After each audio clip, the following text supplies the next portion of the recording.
I would throw up every time I had an ice chip. I farted in the nurse's face and I was just like mortified. And I went to high school with this girl.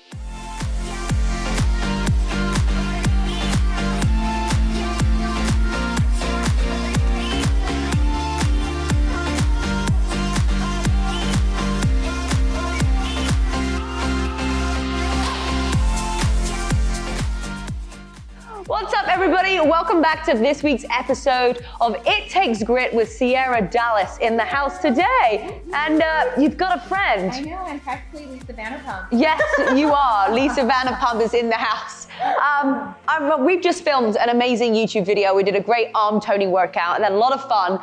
We talked about mum twerking. Mom twerking, and I'm so sore. Like, I have a 23-pound baby at home. She's only 8 months, but that was a good workout. That was a good workout. Okay, I'm glad that we got the burn in today, and I really want to dive straight into your story because we were talking earlier about what it is that you do, and I feel like you really are an entertainer. I try to be as much as I can. That's what you are. And so for those of you who don't know Sierra, like, just fill them in about like what it is that you do and what you have going on. So I don't really even know if I see myself as an entertainer, to be honest. I just feel like that older sister to my audience. I feel like I'm just myself and my crazy self. I do everything on camera. Everything that I do on camera, I do outside in my house. I'm just myself. And people seem to be drawn to that. Yeah, because I think a lot of people show like a highlight reel of like the perfect parts, but do you really feel you're showing everything? I do feel like I show everything. Like when I was pregnant with my daughter, I literally was dancing in a Depends diaper. And that was because everyone said you need these Depends. So I said, sure. And I started dancing. My husband's like, Sierra, this is hysterical. And I said, I know, film this because who would do this? It's so embarrassing for me. That's what people would think, but I really don't get embarrassed by much. I just show like my real life. Yeah, it's such a cultural thing that I feel like some things we should be getting embarrassed about. And I think that's where some fear comes into as well. When if you just let yourself go and don't feel that embarrassment, you kind of just have that sense of freedom. Yes, and actually yesterday my husband and I were talking. I said, do you think that my daughter, Capri, if she'll ever want to be in the entertainment business, because we have an Instagram account for her. And I thought, gosh, what if she doesn't want to? And he said, if she wants to, then she can. And I said, well, if she's anything like me, she's going to want to be in plays. And my husband does not know that side of me. Like I used to love acting. Now I probably would do it. But during my high school years, I was so embarrassed because I felt like people were always judging me.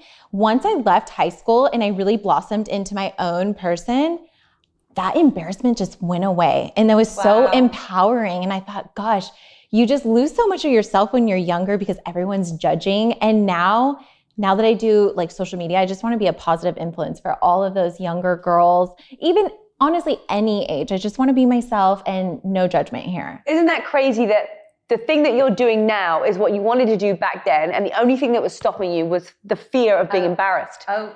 Yeah. And I think that's such a great message for people because you know what? These people that you're at school with or at work with, you might not know them forever. In fact, you probably won't. No. So go ahead and get yourself embarrassed. And just be yourself. Don't worry about anyone else. And that has been the best thing that's ever happened to me is just being myself. And my husband probably loves that about me. He's like, you're wild, Sierra. My husband is so much of an introvert. Oh, really? I love it. It works so well. Yes, yeah. So tell everybody, how did you even get started in YouTube? Because it kind of feels like it was a quick decision. It was so quick. So my brother, Cameron Dallas, had started out years ago, and I didn't even know what he was doing. At the time, I purchased a cell phone for him, and all of a sudden he downloaded this Instagram account. I thought, what is Instagram? And I saw that he started becoming on the popular page. So I thought, if you could do it, I could do it.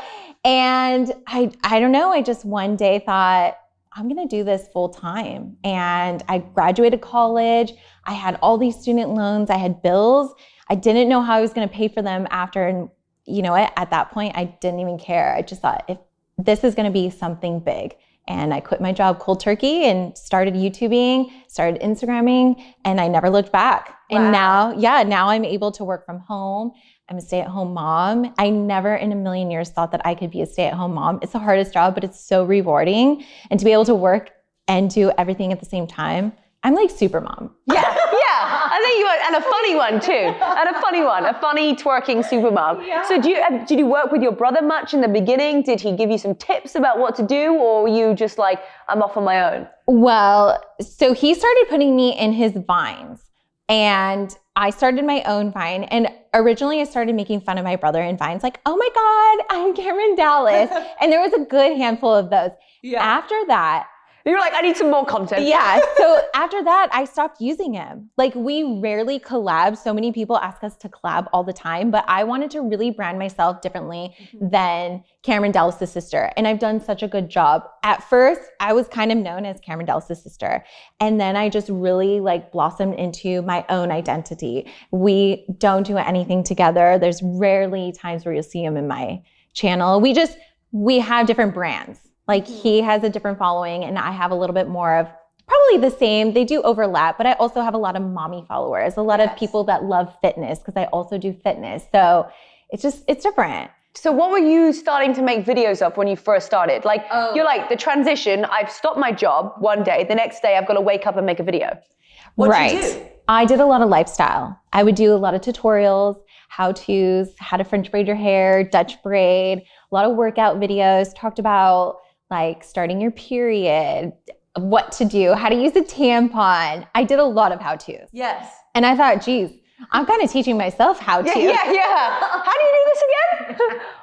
What day is my period supposed to come on? I don't know. How do you work this out? And it just worked. It was more of that older sister, big sister. And that's how I was kind of known. And it blossomed. That's so exciting. Yeah. And so now what's your day-to-day like? Are you making videos every day? You vlogging? Like, how is your schedule? So day-to-day life is definitely challenging. I wake up, I hardly sleep in the middle of the night. I don't know why, but my daughter hates sleep. She must be like me, just on the go. So I rarely sleep. I'm always on coffee. But our day-to-day is honestly, I wake up and in the mornings, I devote that to my daughter. I rarely go on Instagram. If I do, I'm just like kind of posting a little bit here and there, like what we're doing. I just really want to be there for her and like teach her. And then when she goes down for a nap, that's usually when I do my emails or I'll write up something for my next video. And then my husband comes home and that's when I'll film. And I film probably about 3 times a week, 2 videos, Tuesdays and Thursdays, and sometimes Sundays for YouTube. And they're all vlog style, or is it how-to stuff, a bit of everything now? I do a little bit of everything, yeah. How-tos, a lot of vlogging, because I think it's so cute. We've turned our home videos into vlogs. And that's what makes me so happy. I can look back and think, gosh, Capri was so young, or even look at vlogs before Capri, and I just think, oh, how do we live life without you? Yeah. Well, also your whole life is documented. You just have like all of this. You have a lot. How many Instagram accounts do you have right now? So I have mine. Do I count my husband's as mine? Yeah, right? Who's controlling that one? He does. I don't have any of their passwords or his passwords. That's not our relationship. We're totally trusting of each other. I always think that's weird. Like, can your Instagram? Who's sliding? Who's sliding to your DMs? Yeah, right. So we have mine, my husband's, my daughter's. We have Vladimir, Jack's. We have one for my dog that passed away. And we have my cat. And then we also have a family one that's totally BS. So 9. Oh, wow. Yeah. Okay, that's a lot. Actually, another one, Fit by Sierra. So is that 9 or 10? There's 10? Is that 10 going on now? Okay. It's a lot. That is a lot. I always tell my husband, I'm like, can you help out with the Instagram? Like, you have one account, I have the rest. I can't do it all. Yeah. So one of the big things that we were talking about earlier of the grit that it takes in life, and obviously you made a big transition from going from, working at a marketing company, that was right, and then switching over to YouTube. Which was very hard, by the way, because when I was 16, I had a job, like a normal job. My mom's a single mom, so if I wanted a car or a cell phone, I had to pay for my own bills. So at 16, while going to high school and doing competitive cheer, I worked at Baskin-Robbins. And when I turned 18, I worked in retail. I would work like up to 50 hours a week while going to college full time after that. So you already had that grit and determination. I feel like people who start work early have something different than people who end up going to university and then finding the job for the first time then. Right. I had to hustle. I had to make money somewhere because my mom couldn't afford to do anything extra. And I didn't grow up with having everything. We had everything we needed, but there was nothing extra. And just seeing my mom's work ethic, I knew that she like instilled that in me. And I knew I had to do the same thing. If not, I wanted to provide like a better life so I can one day take care of her. Yeah. What did she feel like when you were like, when her children are like, hey, we're doing this thing called Vine. It's not really anyone knows what's a real job, but we're doing it and we're going to make it happen. Was she worried? She was harder on my brother because he was still in high school and all of a sudden he started traveling all over the world. And she thought like, dude, you're 17 and you're leaving. I don't think so. But their parents are different with boys. If it would have been me, like my mom would have said, there's absolutely no option. You're going to college. I had zero options. It was you're working and you're going to college. Cameron, it's very lenient. And it worked out for him. It worked out for all of us. So you can't be mad about it. But yeah, you just. So now she's super proud. She's always proud with anything that we do.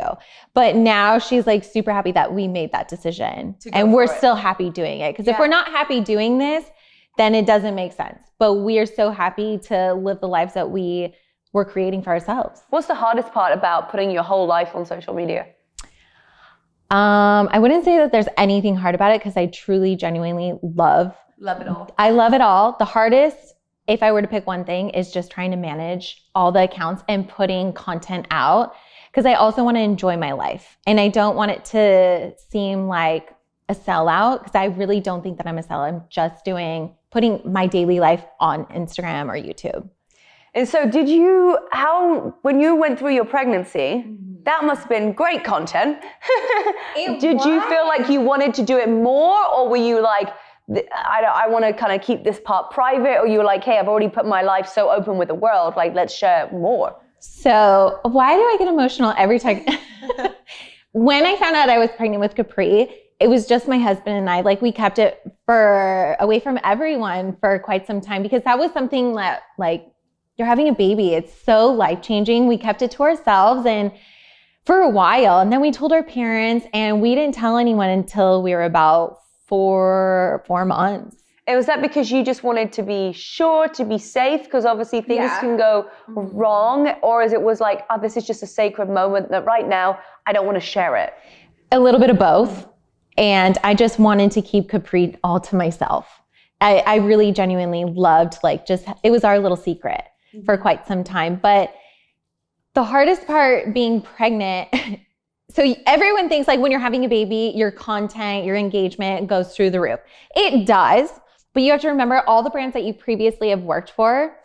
I had a different brand. Like I was Sierra, the fitness person. I worked with like Malibu rum, alcohol. I did like tons of fitness stuff. And then all of a sudden those brands that I've worked with, it doesn't translate into the mom life. So you really have to rebrand yourself when you have a baby. And that's kind of been the hardest part for me is thinking like, gosh, how do I rebrand myself? Because I don't want to be just a mom influencer. Like I'm still the same person. This is an extra added on to my life. I still like Malibu rum. Oh no. More. I need it more now. I need it. I'm gonna have one right here, right now. Yes. I'm back from Hawaii. I'm still on Hawaii. Exactly. Yeah. You're like, I need it more now, Malibu.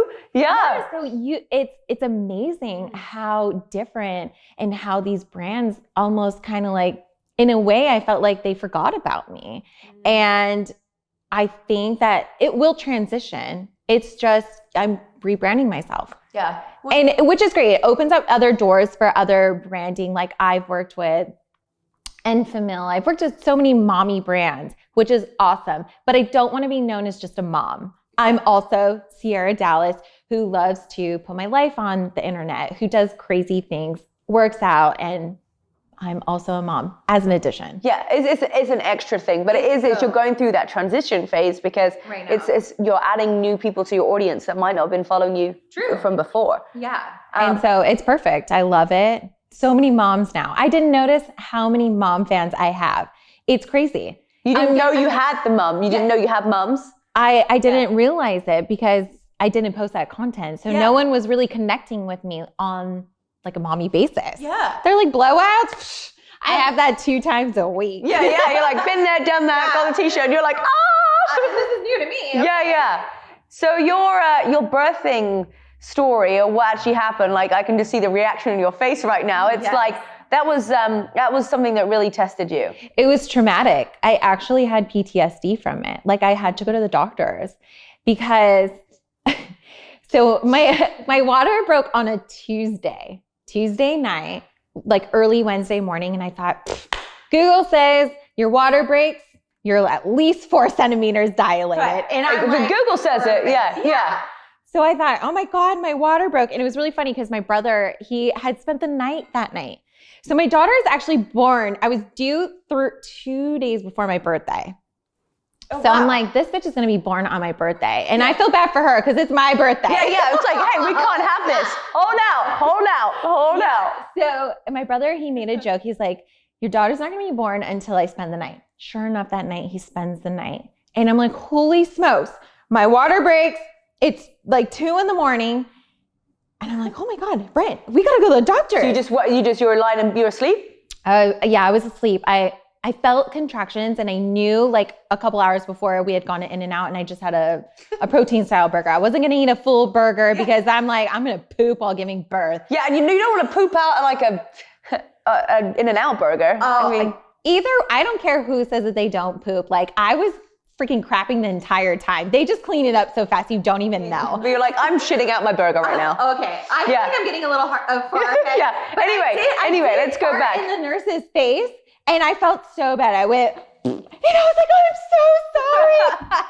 And I said it was In-N-Out. Like, I'm so sorry. I said, if we get this baby out right now, I will buy In-N-Out for everyone because I pushed for 4 hours. Like, it was horrible. So, okay, so take it back. So your water breaks 2 a.m. in the morning. Go to the hospital. It's now Wednesday morning, and I'm not even a freaking inch dilated, not 1 centimeter, sorry. So I'm like, oh my gosh, are you serious? So they had to induce me. I was there. My mom, my mother-in-law came, no baby. 26 hours later, still no baby. I get to 10 centimeters dilated. And I had a rough one. They kept turning me side to side because the baby was... So someone who doesn't know what 10 centimeters, what does that, how far along are you? You're like, she's showing us with her hands right now. Yeah, she's going like, she's like... now. Yeah, this is... It's the size of a bagel, I think. Right? Okay. Yeah. So we got a bagel-sized hole out of your vagina happening right there. I had a bagel. Okay. Or a burger. Yes. Okay. And with the bun this time. Yes, the full Monty. Okay. So you're like, okay, we're almost there. We're almost. And I start pushing. My husband is so tired. He literally has like a bang. My mom's holding my one leg. My mother-in-law is taking photos because I'm thinking this baby, literally her head was there. Like my husband could see, like, here's the vagina, here's the head. My husband could see the hair. All right. I'm like, dude, why isn't she here yet? They give me a blanket to pull. I'm pushing 4 hours later. She still has not come. I was like sideways pushing. I was like doggy style pushing. It was just the weirdest thing. I didn't even know that this was normal. And when you're pushing your poop, you like, that's 100%. Yeah, like I could see her cleaning it up and then she would take her gloves off. And poor thing, I went through 3 nurses. The shifts would end. Yes. And so it was just horrible. I said, please get this baby out. I literally will bring In-N-Out for the entire floor. Like I was so hungry, you can't eat. And anytime I would have an ice chip, I would just puke right there, then and there. Just hold on. Sorry, excuse me. I feel like that Starbucks was much. Oh, by the way, I'm known for belching. That was like nothing. Have you seen my burping videos? On point. Okay, so we got. I feel like I love it. Let's keep going. Okay, so back to I would throw up every time I had an ice chip. I farted in the nurse's face and I was just like mortified. And I went to high school with this girl. It was just like, so did you know that she was coming in? No. And I just thought, was it someone that you were friends with? This is Karma. I had like Spanish with her. I knew she wasn't you weren't friends? I mean, I was friendly with everyone, but I don't talk to a single soul from high school. Yeah. I'm like that one bitch that's like, I don't really associate with, it's not even that. I don't know. Yeah. You're just different groups. And now you're farting in this girl's face. yeah, I'm the type of person that will like crawl into a hole. I'm like, oh. Yeah. But yeah, it was just embarrassing. So then anyways, all of a sudden it's 4 hours and they said, you know what, Sierra, we got to get this baby out. You have a fever. Her heart rate and blood pressure was like really high. And I had 3 tubes down there. I had like a catheter. They were tracking the contractions. So there was like a tube in my uterus. And then they also had to put a probe on her head. And it was the saddest thing ever. So they said, we got to get her out. They take out my epidural that only works on half my body, the left side, and they give me a spinal tap. And instantly in the OR room, I'm like, oh my God, I'm going to die. I lose my voice.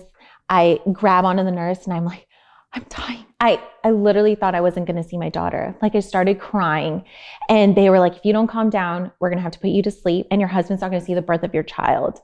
Oh, wow. They're like, that was mean. But they had to. Yeah, they told me this before that they probably would have to put me to sleep. So I'm distraught. I'm already having a panic attack. I've never had surgery. I'm about to go into like full on surgery. Yeah. While awake. And yeah, it just, I don't know. Like it was like an outer body experience. They ended up restraining me. So I'm laying there having a panic attack. They call like code blue. And all of a sudden everyone rushed in and they were like, we got to open her up before she freaks out. We're going to have to put her to sleep. All of a sudden everyone runs in. My husband runs in, barely sees the birth of our daughter. And after that, I was just like, are you sure she's my baby? Like I didn't have that normal experience because I didn't see her. I was practically out of it. I remember it, but it's all a blur in a way. Did they show her to you as they kind of pulled No, her out? Because she had a lot of liquid in her lungs and they had to take her to the NICU and she didn't have to spend the night. They just, my husband had to leave me and go with her because now they put like these ankle bracelets on there so no one can steal your baby. And no way. Yeah. Hold on. So there's these, seriously? Yeah, they put an ankle bracelet on your baby and it says my name, the mom's name. Okay. And yeah, my husband, he went with her. And so here I am in frigging surgery. I'm finally starting to calm down and relaxing. And I just remembered them stitching me up. And I remember this very distinctively. So, you know, they have the heating lamp above you. Yeah. After I'm stitched up, I'm like, holy shit, is that my vagina? It looked like a bamboo's ass. Like I was so swollen down there. And then I knew I had dingleberries because I could feel it. So I had like grape-sized dingleberries, like hemorrhoids. This down there was not the same. And I practically birthed both ways. Yeah, you were like, I went through it. So 100% went through it both ways. And then they wheeled me to where my daughter was. And I just remember them hitting her so hard to get the liquid out. They finally were able to like put her on me. They latched her onto my boob. I was just so tired. And my husband looked like he had seen a ghost. He was just so distraught. He's like, my wife's in surgery. Yeah. My baby's about to go into the NICU for the entire night. And luckily, thank God, she didn't have to go into the NICU. They were able to like monitor her and she was able to come with me. But I just remember I was so upset, like the whole thing. And to think that I have to do it over again. But the next time, it's going to be different. What did you plan for? Did you have a birthing plan? Did you go into it knowing what you kind of wanted and was like, this is just not what worked? So on my YouTube channel, I post a series of videos where I get so upset because my very first ultrasound, they said I had placenta previa, which is, it's like the umbilical cord is like covering your cervix. So they said this is like not common, but it happens all the time. And as your uterus grows, it will naturally move. It's like a balloon. And if you put a marker dot right here, as you expand it, it will naturally move and it will uncover the cervix. So I thought, perfect. Next time I go in there, placenta previa again. The third time I go in there, same thing. So I was honestly like preparing myself for the C-section. And then the last time I went in there 2 weeks before, they said, I don't have to have a C-section. So at my baby shower, I'm like, guys, I got the call. I don't have to have a C-section. I'm so happy. In my video of my vlog of having Capri, I tell them, I'm 7 centimeters dilated. I don't have to have a C-section. Sure enough, karma's a bitch. I don't even know why. Right, but it's interesting because you were like, you almost got yourself, got yourself set up originally to have a C-section. You're like, okay, and had that been the full plan, I probably would have been fine. Yeah. But in my mind, and it's funny, I didn't want it because I didn't want the scar. And I was so uneducated on a C-section. And looking back now, I think, gosh, like you really don't realize that it's a major surgery. And people just throw it out there like, oh, I had a C-section. No, it's hard recovery. And I had zero help. My husband had to go to work like that next week. My mom, I was home alone with my daughter. So it was really hard. I feel like our birthing plan just like went to shit. It was like, you can't plan it. No, you really can't. You really, really can't. But you still want another one. I do. If I was like a multi-millionaire, I'd be like, give me 5. Yeah. So what's been your fitness journey getting back after a C-section? Like how long do you have to wait to have something done? So normally it's 6 weeks.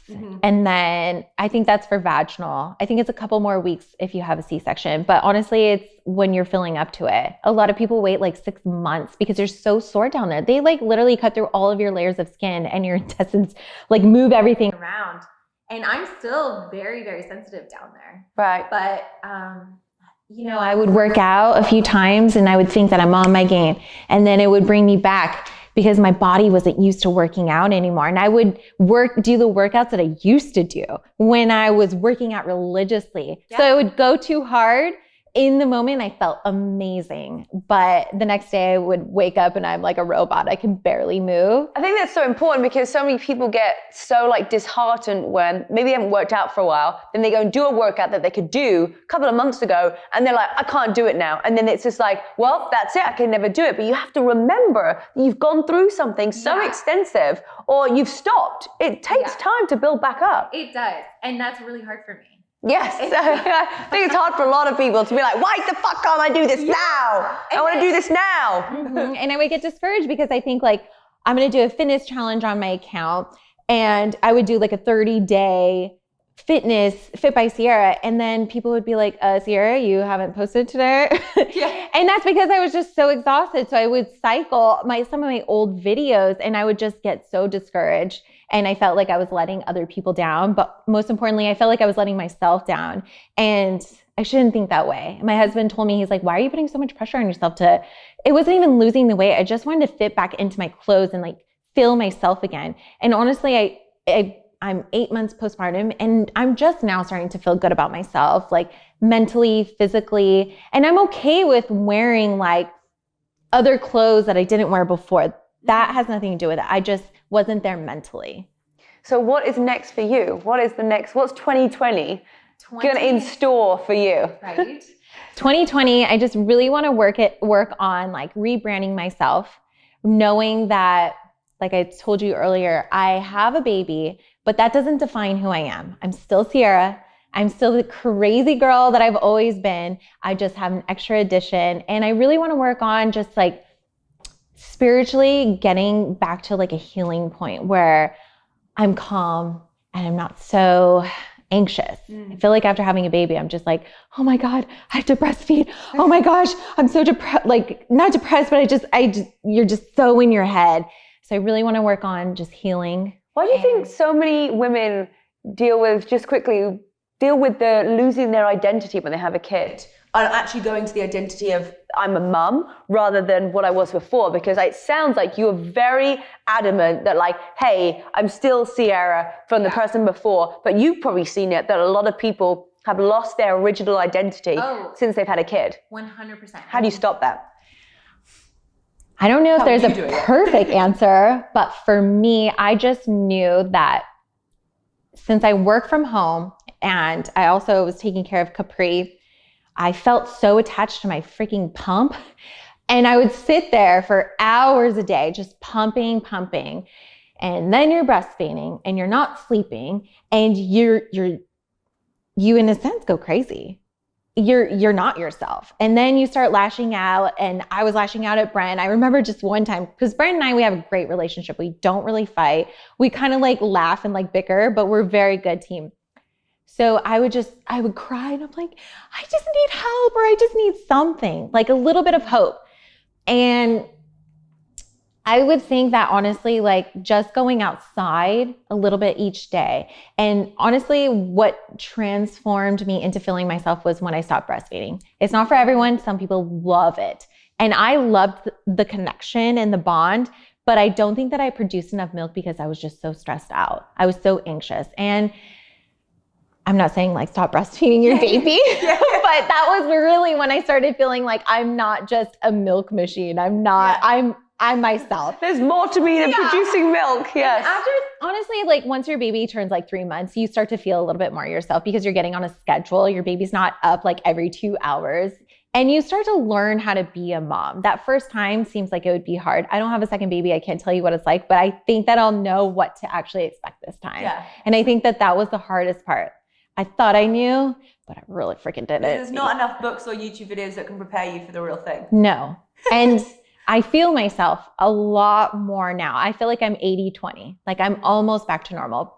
So I do a lot of meditating. I found meditating helps me a lot.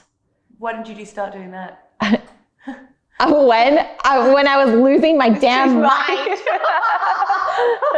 Yeah. I started like putting on YouTube videos and I would just lay there. And I meditate quite often. I probably am not the best, but it does relax me. Yeah. Do you just be good at meditating? You don't have to be good because I'm not good at anything. It's just, you have to kind of learn how to get out of your head. Yeah, right. And as you can tell, I'm like, here. Yeah. And meditating, I'm learning, but it just really brings a calmness to my life. Mm-hmm. I couldn't Great. agree more. Well, I've really enjoyed sitting down and learning more about you. Can you just tell everybody where they can find you, all your crazy stuff? It's hilarious. You're going to hate me now. Just kidding. You're like, I've had enough of her. Unfollow. So I'm Sierra Dallas, and you can find me on Instagram at Sierra Dallas, same with Twitter. And YouTube is the Sierra Dallas because I'm so full of myself. We had to put a "the" in front of it. And TikTok. No, I don't know why someone would try to claim my name. I'm like, I'm the only Sierra Dallas around. Ever. You heard it here. Well, thanks so much for listening, everybody. Thank you, Sierra, for joining us today. Make sure that you go and leave us a review. And of course, I'm going to put all of Sierra's details in the details below. Guys, we'll see you next week. Bye. Yes, it is difficult at first, but if you just keep on going and you're consistent and you keep learning how to improve and get better, boom, you're going to get a better result.